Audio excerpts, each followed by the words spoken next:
Movie के start में हम ऑलमोस्ट 10 साल की छोटी सी प्यारी सी बच्ची को देखते हैं। इस बच्ची का नाम सोफी था, जो कि एक अजाइलम में रहती थी क्योंकि उसके पेरेंट्स की डेथ हो गई थी। सोफी को नींद ना आने की बीमारी थी, इसीलिए वो पूरी रात जागकर गुजारती थी और अजाइलम में फिरती रहती थी क्योंकि उसे पूरी रात ही नींद नहीं आती थी। और हर बच्चे की तरह उसका भी एक डर था कि एक बाबा जी हैं जो रात के अंधेरे में आते हैं और बच्चों को उठा कर ले जाते हैं और फिर वो इन बच्चों को मारकर खा लेते हैं। एक रात जब सब सो रहे होते हैं तो विंडो के पास से उसे बिल्ली की आवाज सुनाई देती है। अब क्योंकि उसे नींद नहीं आ रही थी, इसीलिए उसे देखने के लिए बाहर जाती है। वो जब बालकनी में होती है तो देखती है कि कुछ बिल्लियों ने डस्टबिन को गिरा दिया है। फिर सडन वो देखती है कि बिल्डिंग के पीछे से एक जायंट कार डस्टबिन को उठाकर उसकी जगह पर रख देता है। इसके बाद बिल्डिंग के पीछे से एक काफी बड़ा जायंट बाहर आता है। सोफी उस जायंट को देख चुकी थी और वो भी सोफी को देख चुका था। उसे देखकर वो डर जाती है और जल्दी से अपने बिस्तर पर चली जाती है, लेकिन वो जायंट विंडो से हाथ अंदर डालकर सोफी को उठा लेता है और उसे अपने साथ ले जाता है। हम देखते हैं कि ये जायंट इंसानों के सामने नहीं आता था और जब उसके रास्ते में कोई इंसान आता था तो वो किसी न किसी तरह खुद को छुपा लेता था और फिर सबकी नजरों से बचते हुए वहाँ से निकल जाता है। फिर वो सोफी को भी अपने साथ लेकर एक दूसरी दुनिया में आ जाता है और ये दुनिया थी जायंट्स की दुनिया, यानी यहाँ पर सिर्फ जायंट्स रहते थे। सोफी देखती है कि ये तो एक काफी बड़ा घर है और वहाँ की हर एक चीज जायंट्स की तरह ही बड़ी थी। सोफी वहाँ से भागने की कोशिश करती है, जिस पर वो जायंट कहता है कि यहाँ से भागने का कोई भी रास्ता नहीं है, इसीलिए तुम यहाँ से कहीं भी नहीं जा सकती। ये सुनकर वो डर जाती है। वो नोटिस करती है कि ये एक बूढ़ा जायंट है। वो जायंट सोफी को एक पैन पर रख देता है और बोलता है कि मुझे बहुत भूख लग रही है, मुझे इतनी भूख लग रही है कि मुझसे वो कंट्रोल ही नहीं हो रही है। सोफी समझ रही थी कि ये जायंट मुझे ही खाने वाला है। वो वहाँ पर और भी जायंट्स के हंसने की आवाजों को नोटिस करती है, इसीलिए वो उस बूढ़े जायंट से पूछती है कि क्या यहाँ पर और भी जायंट्स हैं, जिस पर वो बूढ़ा जायंट कहता है कि जी हाँ, यहाँ पर और भी जायंट्स हैं और वो सारे जायंट्स कैनिबल है, यानी वो इंसानों को कच्चा ही खा लेते हैं क्योंकि उन्हें किसी भी इंसान पर तरस नहीं आता और जो भी उनके हाथ लग जाता है वो उस इंसान को निगल जाते हैं। ये सुनकर सोफी और ज्यादा डर जाती है, इसीलिए वो बूढ़े जायंट से पूछते हैं तो क्या आप भी मुझे खा लेंगे, जिस पर वो बूढ़ा जायंट कहता है कि नहीं, मैं इंसानों को नहीं खाता क्योंकि मैं एक वेजिटेरियन जायंट हूँ, ना कि कैनिबल। और ये बूढ़ा जायंट सिर्फ एक वेजिटेबल ही खाता है जो टेस्ट में बिल्कुल भी अच्छी नहीं थी, लेकिन इसके बावजूद भी वो इंसानों को खाना नहीं चाहता और इससे ये बात जाहिर होती है कि वो एक अच्छा और रहमदिल जायंट है। वो उस बूढ़े जायंट से पूछती है कि अगर आप इंसानों को नहीं खाते तो फिर आप मुझे यहाँ पर क्यों लेकर आए हैं, जिस पर वो बूढ़ा जायंट कहता है क्योंकि तुमने मुझे देख जो लिया था और तुम मेरे बारे में वहाँ पर किसी को बता देती जिससे मेरी जान खतरे में पड़ सकती थी, जिससे इंसानों को हमारा पता चल जाता और वो यहाँ पर आ जाते और बाकी जायंट्स को भी मार डालते। और यही वजह है कि मुझे तुम्हें यहाँ पर लाना पड़ा और अब तुम अपनी सारी जिंदगी यहाँ पर मेरे साथ ही गुजारोगी। जिस पर सोफी कहती है कि नहीं, मैं तो यहाँ से भाग जाऊंगी, जिस पर वो बूढ़ा जायंट कहता है कि नहीं, तुम यहाँ से निकलने की गलती भी मत करना वरना बाहर बैठे जायंट्स को तुम पर तरस नहीं आएगा। ये कहकर वो बूढ़ा जायंट सोफी को एक बोर्ड पर रख देता है और उसे कहता है कि तुम थोड़ी देर रेस्ट कर लो, लेकिन सोफी को तो नींद ही नहीं आती थी। फिर वो देखती है कि वो जायंट अपने बैग से बड़ी बड़ी बॉटल्स निकाल रहा है। उन बॉटल्स में कोई चीज थी जो चमक रही थी। फिर वो उस जायंट से पूछती है कि इन बॉटल्स में क्या है, जिस पर वो जायंट कहता है कि इसमें ड्रीम्स हैं, यानी ख्वाब। जिस पर वो कहती है अच्छा, फिर तो ये मेरे किसी काम के नहीं है क्योंकि मुझे तो ड्रीम्स आते ही नहीं है और मुझे ड्रीम्स आएंगे भी कैसे क्योंकि मुझे तो नींद ही नहीं आती। फिर ये जायंट वो वाली बुक पढ़ने लगता है जो सोफी के पास थी। इस बुक में बहुत सारी कहानियां लिखी हुई थी। बूढ़ा जायंट उन कहानियों को पढ़ने लगता है जिस पर सोफी को नींद आ जाती है। इसके बाद वो बूढ़ा जायंट एक बॉटल लेता है और उसमें से ड्रीम बाहर निकालता है। इतनी ही देर में सोफी की आंख खुल जाती है और वो देखती है कि वो बूढ़ा जायंट अभी सो रहा है, इसीलिए वो मौके का फायदा उठाकर उस घर से बाहर निकल जाती है और वहाँ से भागने की कोशिश करती है, लेकिन तभी उसे एक काफी बड़ा जायंट पकड़ लेता है और ये सच में उस बूढ़े जायंट की निस्बत काफी बड़ा जायंट था। सोफी उस जायंट को कहती है कि प्लीज मुझे यहाँ से जाने दो, लेकिन वो जायंट सोफी की एक नहीं सुनता और वो उसे निगल जाता है। इसकी फौरन बाद सोफी की आंख खुल जाती है। इसका मतलब ये था कि सोफी एक ड्रीम देख रही थी। जागने के बाद वो उस बूढ़े जायंट से पूछती है कि मुझे पता है ये आपने किया है ना, क्योंकि ना तो मुझे नींद आती है और ना ही मुझे ड्रीम्स आते हैं,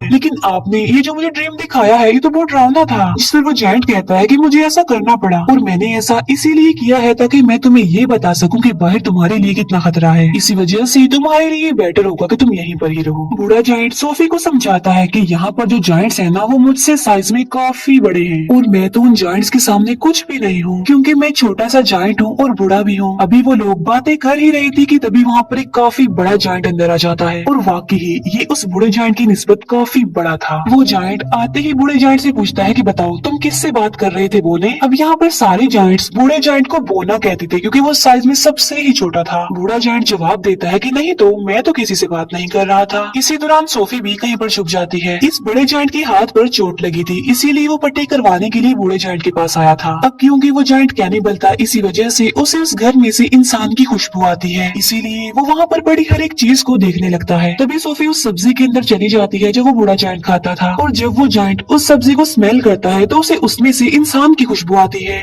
आज से पहले इस जायंट ने कभी भी ये सब्जी नहीं खाई थी, लेकिन आज उसे इस वेजिटेबल में से अच्छी खुशबू आ रही थी, इंसान की खुशबू आ रही थी, क्योंकि उसमें सोफी जो थी, इसीलिए वो जायंट उसे खाने लगता है। ये देखकर वो बूढ़ा जायंट कहता है कि रुको, तुम ये नहीं खा सकते, क्या तुम भूल गए हो कि तुम वेजिटेबल्स नहीं खाते। जिस पर वो जायंट कहता है कि हाँ, मैं ये बात कैसे भूल गया कि मैं तो सब्जियां खाता ही नहीं हूँ। इसीलिए वो सब्जी को फेंक देता है और सोफी की जान बच जाती है। इसके बाद वो जायंट वहाँ से चला जाता है। फिर उस बूढ़े जायंट को कहीं पर जाना था और सोफी उससे पूछती है कि आप कहाँ पर जा रहे हैं, जिस पर वो बूढ़ा जायंट कहता है कि मैं किसी जरूरी काम से जा रहा हूँ। वो पूछती है कि कौन सा जरूरी काम, लेकिन वो उसे कुछ भी नहीं बताता। फिर वो सोफी की काफी फोर्स करने पर उसे बता ही देता है कि मैं ड्रीम्स को पकड़ने जा रहा हूँ। फिर सोफी उसे काफी कहती है कि मुझे भी अपने साथ लेकर जाइए, लेकिन वो उसे अपने साथ नहीं ले जाना चाहता था, क्योंकि बाहर जो जायंट सो रहे थे, अगर वो जाग गए, उन्होंने सोफी को देख लिया तो बहुत बुरा होगा। इसी वजह से वो किसी भी किस्म का रिस्क नहीं लेना चाहता था, लेकिन सोफी उसे काफी इंसिस्ट करती है, इसीलिए वो उसे अपने साथ ले जाने के लिए एग्री हो जाता है। जब वो बाहर आते हैं तो देखते हैं कि वो सारे जायंट्स गहरी नींद सो रहे हैं, इसीलिए ये दोनों उनके बीच से ही गुजरना चाहते थे, लेकिन इतनी ही देर में उन सारे जायंट्स की आंख खुल जाती है और वो बूढ़े जायंट को परेशान करने लग जाते हैं कि बोले तुम कहाँ पर जा रहे हो, जिस पर वो कहता है कि मैं तो अपने काम पर जा रहा हूँ। जिस पर वो जायंट्स कहते हैं कि हम नहीं चाहते कि तुम यहाँ से निकल कर बाहर जाओ, इंसानों की दुनिया में जाओ, क्योंकि अगर इंसानों को हमारे बारे में पता चल गया तो हमारी जान खतरे में पड़ जाएगी। वो सारे जायंट्स बूढ़े जायंट को बहुत ज्यादा तंग करते हैं और तभी मौके का फायदा उठाकर सोफी एक गाड़ी में छुप जाती है, लेकिन तभी बूढ़ा जायंट आसमान की तरफ इशारा करके कहता है कि वो देखो। सब देखते हैं कि आसमान पर बादल बने हैं और बारिश होने वाली है। असल में उन सारे जायंट्स को पानी से डर लगता था क्योंकि उन्हें वाटर फोबिया था, और तभी वहाँ पर बारिश होने लगती है और वो सारे जायंट्स जाकर छुप जाते हैं। तो मौके का फायदा उठाकर वो दोनों यानी बूढ़ा जायंट और सोफी वहाँ से चले जाते हैं। वो लोग माउंटेन्स पर चढ़ने लगते हैं। चलते चलते वो बादलों से भी काफी आगे निकल जाते हैं। सोफी कहती है कि यहाँ से तो देखने में ये स्टार्स बहुत ही प्यारे लग रहे हैं। बूढ़ा जायंट कहता है कि मैं तो इनका म्यूजिक भी सुन सकता हूँ। वो बताता है कि मैं इवन दुनिया की हर चीज की आवाज सुन सकता हूँ। मैं चींटियों की आवाज सुन सकता हूँ, कीड़े मकोड़ों की आवाज सुन सकता हूँ, इवन मैं ट्रीज की कहानियां भी सुन सकता हूँ। मेरे कान इतने तेज हैं कि दुनिया की हर आवाज को ही सुन सकते हैं। ये सुनकर सोफी कहती है कि मुझे तो यकीन नहीं आ रहा आपकी बातों पर। बूढ़ा जायंट कहता है कि यही सच है बेटा, तुम्हें मानना होगा। इसके बाद वो लोग एक लेक के पास पहुँच जाते हैं, जिसके पास एक काफी बड़ा और खूबसूरत ट्री था। बूढ़ा जायंट पानी में कूद जाता है और उनके साथ सोफी भी कूद जाती है। दोनों फिर लेक के दूसरे किनारे पर पहुँच जाते हैं और ये होती है ड्रीम्स की दुनिया, क्योंकि ड्रीम्स उस ट्री से यहाँ पर कतरों की तरह गिरते हैं और बूढ़ा जायंट इन्हें पकड़ने के लिए ही यहाँ पर आता है। फिर वो दोनों मिलकर बहुत सारे ड्रीम्स पकड़ लेते हैं। इन ख्वाबों में अच्छे और बुरे दोनों ड्रीम्स ही थे। इन ड्रीम्स को पकड़कर फिर ये लोग वापस जाने लगते हैं। ये दोनों अब एक दूसरे के काफी अच्छे फ्रेंड बन गए थे और एक दूसरे के साथ काफी खुश थे।